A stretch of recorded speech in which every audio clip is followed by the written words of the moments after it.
Indian വംശജനായ New York സിറ്റിയുടെ നിയുക്ത മേയർ സൊഹ്റാൻ മംദാനിയുമായി US president Donald Trump White ഹൌസിൽ കൂടിക്കാഴ്ച നടത്തി. മംദാനി ന്യൂയോർക്കിന്റെ വളരെ നല്ല ഒരു മേയർ ആയിരിക്കും എന്നാണ് പ്രതീക്ഷയെന്ന് ട്രംപ് കൂടിക്കാഴ്ചയ്ക്ക് ശേഷം പ്രതികരിച്ചു.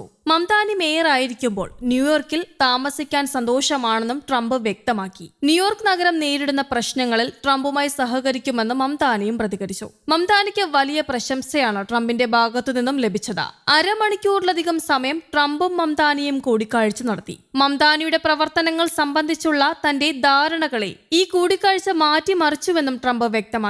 മംദാനി മേയറായി തെരഞ്ഞെടുക്കപ്പെട്ടാൽ ന്യൂയോർക്ക് സിറ്റിക്ക് നൽകുന്ന ഫെഡറൽ ഫണ്ടിംഗ് പിൻവലിക്കുമെന്നും നാഷണൽ ഗാർഡിനെ അയക്കാൻ മടിക്കില്ലെന്നും ട്രംപ് മുൻപ് ഭീഷണിപ്പെടുത്തിയിരുന്നു. എന്താണ് ഇപ്പോൾ മനസ്സ് മാറ്റിയത് എന്ന ചോദ്യത്തിന് ഞാൻ കരുതിയതിലും കൂടുതൽ കാര്യങ്ങളിൽ ഞങ്ങൾക്ക് യോജിപ്പുണ്ട് എന്നായിരുന്നു ട്രംപിന്റെ മറുപടി. മംദാനി തന്നെ ഫാസിസ്റ്റ് എന്ന് വിളിക്കുന്നതിൽ കുഴപ്പമില്ലെന്നും അദ്ദേഹത്തെ സാക്ഷിയാക്കി ട്രംപ് പറഞ്ഞു. ട്രംപ് ഒരു ഫാസിസ്റ്റ് ആണെന്ന് മുൻപ് നടത്തിയ പരാമർശങ്ങളിൽ ഉറച്ചു നിൽക്കുന്നുണ്ടോ എന്നും ഒരു റിപ്പോർട്ടർ മംദാനിയോട് ചോദിച്ചു. ഞാൻ അതിനെക്കുറിച്ച് സംസാരിച്ചിട്ടുണ്ട്.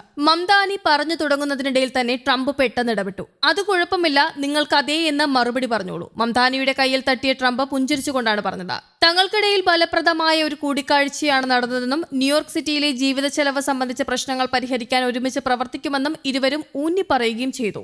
നവംബർ 4-നാണ് മംദാനി ന്യൂയോർക്ക് സിറ്റിയുടെ മേയറായി തിരഞ്ഞെടുക്കപ്പെട്ടത്.